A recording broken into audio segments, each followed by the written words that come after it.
Alright, ready? Yes.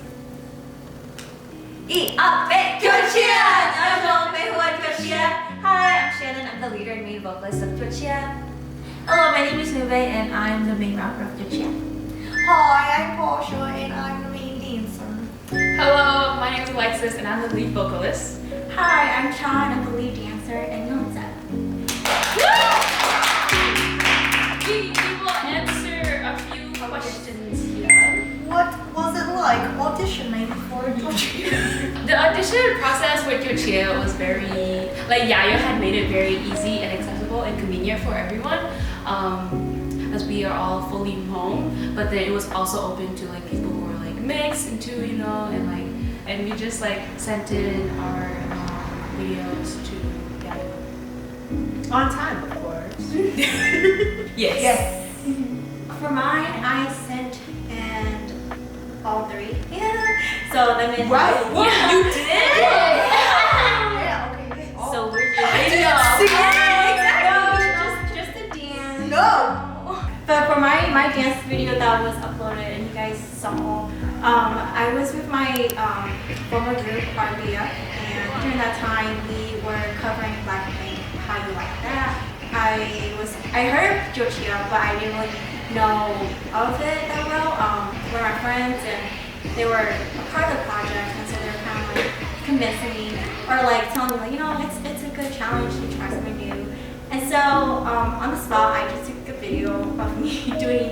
I think the ending. Yeah. The break at the ending was really cool, and I did Lisa's part. So I was like, I don't know whenever I'm gonna learn a K-pop song again. So at least that's an opportunity, and turning my videos on time.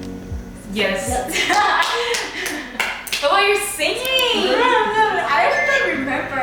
I know I did a lullaby, but that's it. Yeah, I forgot, but I kept it really simple. For me, I sang Rosé's cover of Christmas song, and I think at that time, I was so obsessed with Rosé and that cover, so I was just constantly singing that song. And I danced to Bestie, Excuse Me. My singing video, I did Jason Mraz's I'm Yours. Because I feel like that's a very go-to karaoke song. So, and then for dance, I felt like I just chose songs that I kind of already knew the dance to, and I felt that would showcase my dance a little.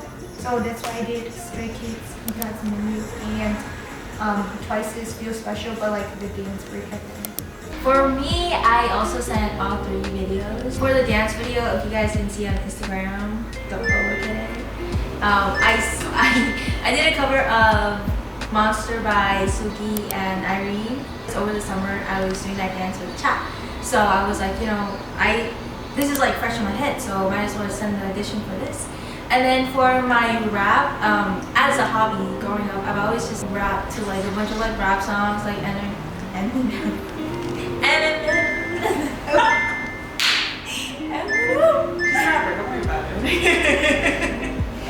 and Nicki Minaj. Stop.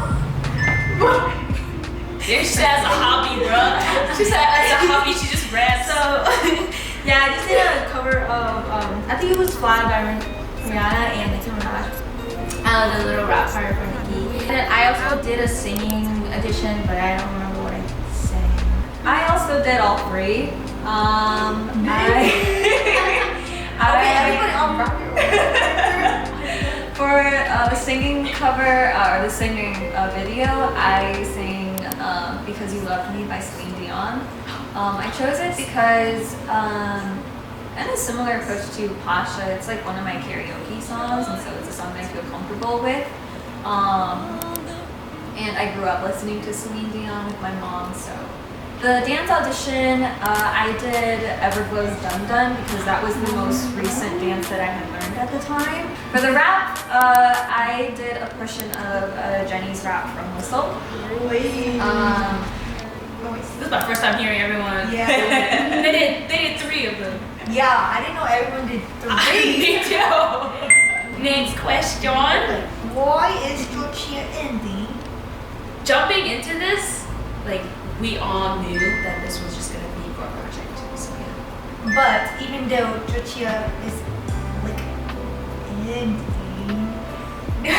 we're just halting like active promotion. So Cua Tshiab will still always be here. And Cua Tshiab is not ending. They're very much alive in our hearts. Period. Cua Tshiab is still here. For reals. If you Yeah. miss Cua Tshiab, go on Instagram. Yeah. Instagram, Facebook, TikTok, and YouTube. Yeah, see, it's not ending. What is one thing you've learned from this experience? To over prepare. I think like that's always just like that's already like a common thing to always do. But with this specific project, like to always over prepare. I don't know if y'all know, but for the Y2K shoot, all those accessories. Oh, Yeah. I provided Yeah. them. So yeah, I literally was like, damn, okay, so just to always over prepare. Even if like someone's like, oh, I'm bringing this eyeliner or something like that, you know, like just bring yours, you know. Like time management is important, but I think the one thing I definitely learned throughout this year was managing your energy. Yeah, because I feel like there would be moments where we were so drained, and then like, you know, so just learning how to balance and find your boundaries within those times was really important. Let us think. Your thinking time is over. Throughout the whole experience, I feel like I've grown a lot and learned many things. So it was hard trying to find one thing I learned, but definitely one thing I did learn was being grateful and appreciative. Staff members, you guys, fans, technology, just like Right, with technology. having my car for rides and everything. So just being like very grateful and thankful and appreciating everything that has happened so far, and also learning how to learn. Yes. And I feel like just the whole experience of Cua Tshiab, it's like, you know how it's like, it's kind of like something new that we're all doing, and the whole process of Cua Tshiab, and Cua Tshiab kind of being like a new Hmong girl group. So like this whole process is fresh and new for us. So it's a lot of learning, trial and errors. I think I said more than one thing, but it's okay.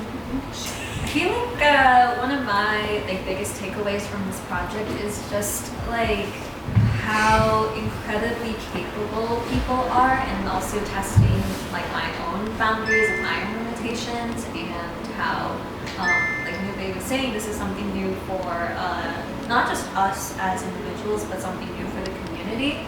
And it's been really refreshing and very empowering at the same time to experience a project like this, to go through it and also like promote it and just see the impact that it actually has on the people as well. Not just people within like our Hmong community here as well, but how it's expanded to other communities and other countries. Like me and Alexis were talking about this earlier, but seeing how it's not just folks within the United States that have that our music and our project has been able to get to, but it's also people outside of the States and different countries, different continents. So I think that just really also speaks to the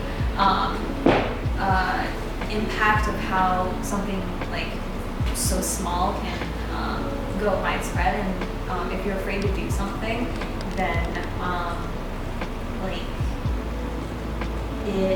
it does take a lot to take on a project like this and to put it out there, but at the end of the day, you'll never know. So I think that's just been one of the most rewarding aspects of this project. So yeah.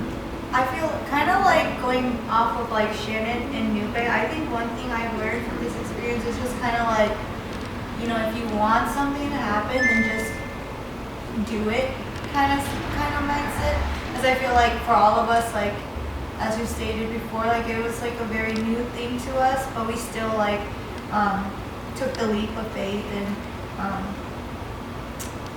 decide to audition, and then now look at where Cua Tshiab is now. If you want to do something, then do it. Okay. Next question. What are your plans for next year? My plan for next year, honestly, the only two things that kind of pops into my mind right now is school and probably dance. You know? So yeah, I mean, I'm in the process of like, I'm with like another dance team and we're thinking about competing. So that's just something in the air. Follow me, you guys want to know more about my content issues. School is probably the biggest factor in trying to finish that. Because I'm planning to graduate right in 2023. I've definitely been getting more into like heels dance. So definitely not pursuing, but just more like involving myself more into the dance community and attending the workshops and really going out of my comfort zone. And I guess putting more of my time and effort into like dance. I took a break from school, so I eventually want to go back because now I have a better idea of what I want to go into. Those are my plans. My only set plan is finishing up school. Yeah, besides school, I'm still going to dance, and I think I'm just want to continue with my, like Hnubae said, beginner mindset. So for me right now, I feel like next year, even though I have some plans, I feel like it's still a blur. Definitely still going to college, and next spring, hopefully I'll be finished with one of my minors. Hopefully start working with but it's like TESOL with TESOL, teaching English. So hopefully get a job where I can teach English. Still dancing at the same time, going to workshops, and hopefully attend dance workshops outside of Minnesota and play games. And I get that instrument. More and more these days, I've adopted the more go with the flow type of mindset. You previously would never catch me, moving forward without a plan or something, or at least some sort of knowing something is set in stone. If anything, for the next year, I would love to continue investing into the sort of creative side of me because after graduating from college, I've kind of just been chilling and also working. But because of Cua Tshiab, it's given me an opportunity and it gave me like an excuse to also start revisiting the more like creative dance artistic side of me. And so although the project is ending, I would very much still like to continue to invest in that side of me. I'll probably also like continue school as well, getting a master's degree. Okay. Next question. How has Cua Tshiab impacted you? Overall, when I was looking through this question, one thing that really stood out to me was just how professional everybody is throughout this project. And I was like looking back to my memory as like a middle schooler, seeing K-pop, and also like just like an older dancer that I look up to, I guess, in the community, and seeing them kind of dance their way into their journey. And then there was also a part of them that also did a lot of like photography, and so that was just something that was new to me. As a dancer, you don't really get that opportunity to take a live photo or be in all this like professional setting, so it was just very different. And so coming to Cua Tshiab, that was something that was really cool, and I was looking forward to like all these photo shoot, music video shoot. It was just so amazing to see everybody working, doing what they love to do, and it's incredible. And so for me, that stood out the most, and if I could go back and relive this moment. I agree with that. Like, it's good to have like other experiences, other skills, and like other things, because as a dancer, it's like you said, like if you're a photographer and you do photography on the side, but you're a dancer, it's like when you're in front of the camera, you know what looks good in front of the camera. It has impacted me in such great positive ways. Like I can't express it with words. Like when I think of Cua Tshiab, I just think of like good memories and good things to associate with it. Because I think everything about it was just such a, like I feel so blessed to have experienced this, and for everyone on the team, I just feel so blessed. And it really feels like the best with it. And I'm not exaggerating. It's kind of I feel like opened new doors for everyone, just because there's so many creative beings working on this project, and so now we've created like all these new connections, and so like if we were to ever do like a future project, you know, like as a group or individually, we all have like these kind of resources that we can reach out to. So I think being able to create all these bonds has really warmed my heart. For me, like the whole journey of Cua Tshiab, I feel like has been like a roller coaster. Like there were a lot of like great moments and all, but then also there were some like downtime. Not really like downtime, like downtime. Where like, you know, like certain circumstances that we can't like overcome, like especially because we're doing this whole project during the pandemic. There were a lot of like situations where we had to cancel stuff. Like of course we dedicate our hearts to Cua Tshiab, but we are also like humans, so we have other things going on outside of our lives, like school, work, and other like projects, stuff that we have to work on. So the whole journey like has been a roller coaster, and Cua Tshiab has had a great impact on me. Like as a person, I've grown a lot with Cua Tshiab, and it has impacted me with my growth, as well as built flexibility. I've grown to be flexible over the journey, to be understanding that, you know, people have their own circumstances and stuff happens. Kind of along the lines of what Pasha was saying, I would say one of the like greatest impacts that this project has had on my life is the community that I've been able to kind of build after getting involved in this project. Previously, I felt a disconnect between me and my Hmong identity and the Hmong community as well. Through this project, I feel like I've been able to get to meet a lot of other Hmong people, not just like people around our age group, but even like some older people as well who have you know, heard about the project and are following along with it. So that's been another great like privilege in this project as well.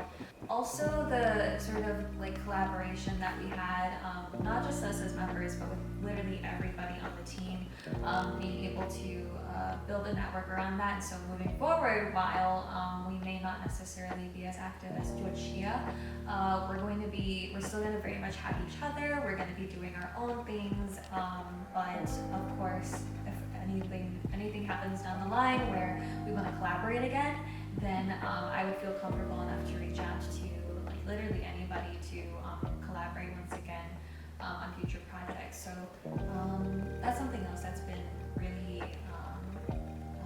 great about the project. When Yayo showed us like the streams of many people, like people listening to it on Spotify, and she showed us like the countries, okay, we didn't even know about, but like literally, I'm so lost at words that there's like people in Russia listening to us. I was like, oh my god!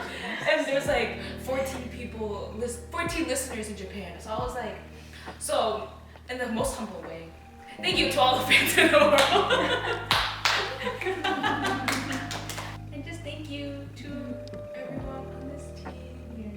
Thank you to y'all for doing so good. We're doing so good. Besides like just like, I guess like fans in general, thank you to all our friends who've really supported this project and opened it with, or welcomed it with open arms. Yes. Oh, our sponsors too. Thank you to everyone who has donated to this project. Oh, yeah. It really helped us a lot. Thank you to Shannon's mom for helping us lead that April fundraiser. Yeah, for real. Those are so good. April's so good. The night before, we all like went over to Shannon's house and we helped her prepare the April's family. Thank you to our staff for working so hard. Should we name them individually? Should we name them individually? Wait, can you name them individually?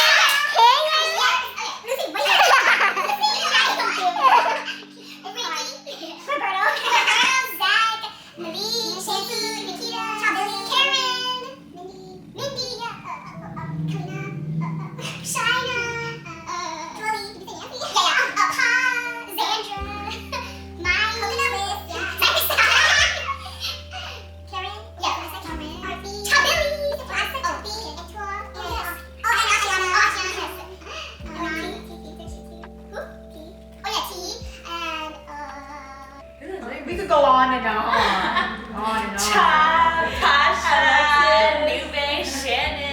Alexis. The warehouse. Shout out to Cam too. I just remembered Cam who did our makeup. Oh yeah. And shout out to Michelle for taking our pictures. Yes. Oh, Vivian and Melanie. Oh yeah. Lisa. Oh there you go. Sorry. Monica. Oh yeah, my wife did too. Yes. Oh, and Gaia Studio. Oh, Gaia Studios. And to all the camera equipment. Okay. The lighting. Yes. Thank you to everyone who has supported us throughout this whole journey. Yeah. It's been real, y'all. It's been Cua Tshiab.